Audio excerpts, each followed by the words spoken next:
Hi there, my name is Ed Wicks. I'm one of the educators at WSET School London, and in this video we're going to be covering 5 ways that we can make sweet wines.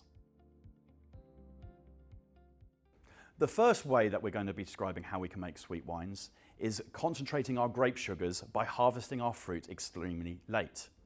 If we leave the grapes on the vine well into the autumn, we can start to see some dehydration of our grapes. As this water leaves the grape pulp, we're going to see a concentration in the sugar content, the acidity content, and our flavour concentration as well. This process is known as passerillage. Warm, dry autumns are needed for this to happen. If we have damp conditions, we can see grey rot take root and destroy or damage our crop.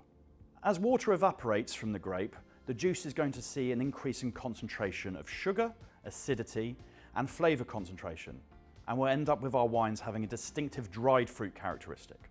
We see this approach in many regions across the world, even in regions which are known for producing wines with the influence of noble rot, where some vineyards do not get the humidity needed for the rot to form.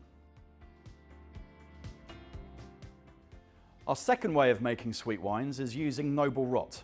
Noble rot is the name given to Botrytis cinerea.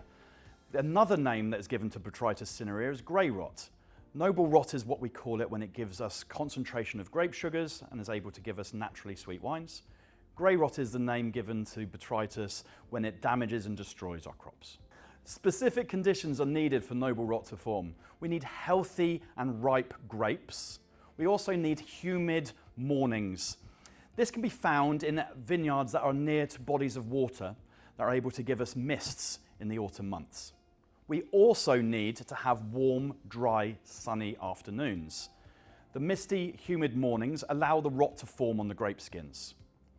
As the rot forms, filaments are going to penetrate into the grape, leaving tiny holes behind. In the dry, warm afternoons, we can see the slowing down of the fungus growth and evaporation through these tiny holes. This is going to see a reduction in the water content of our grape juice, further concentrating the sugar concentration, the acidity, and the flavour concentration.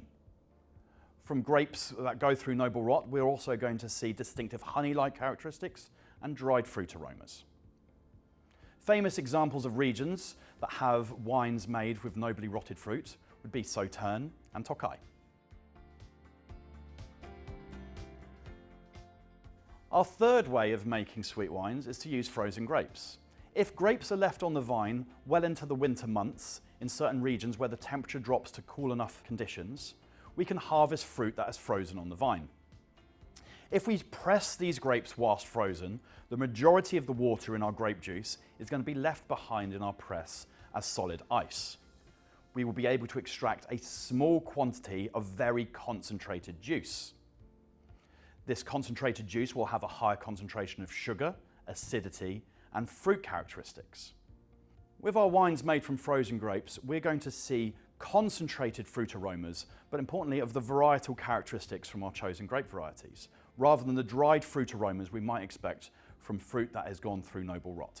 Examples of regions across the world where we can see these wines made from frozen grapes are Canada and Germany, where we often experience the temperature conditions needed to harvest frozen grapes.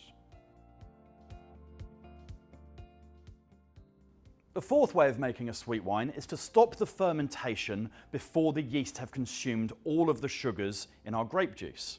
This can be done in a couple of different ways.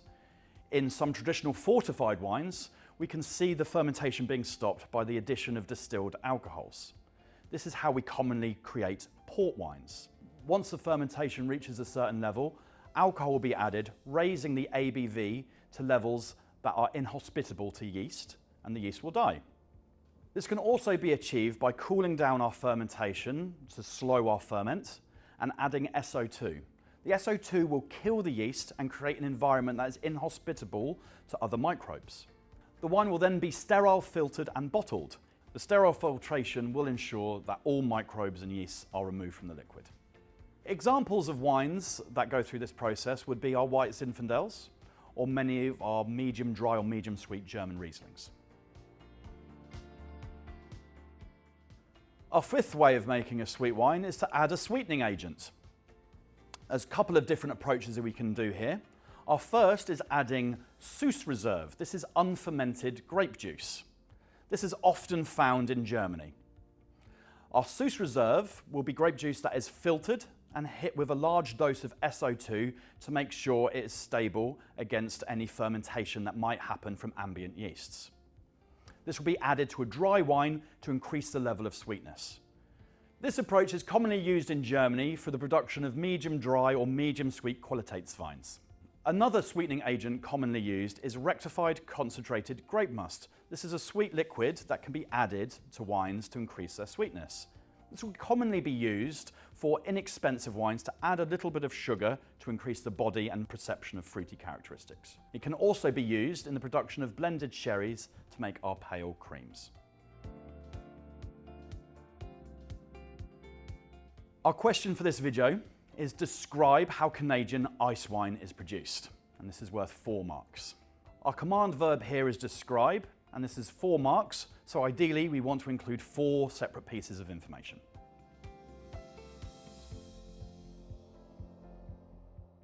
A model answer for this question: healthy grapes are left on the vine until the winter months.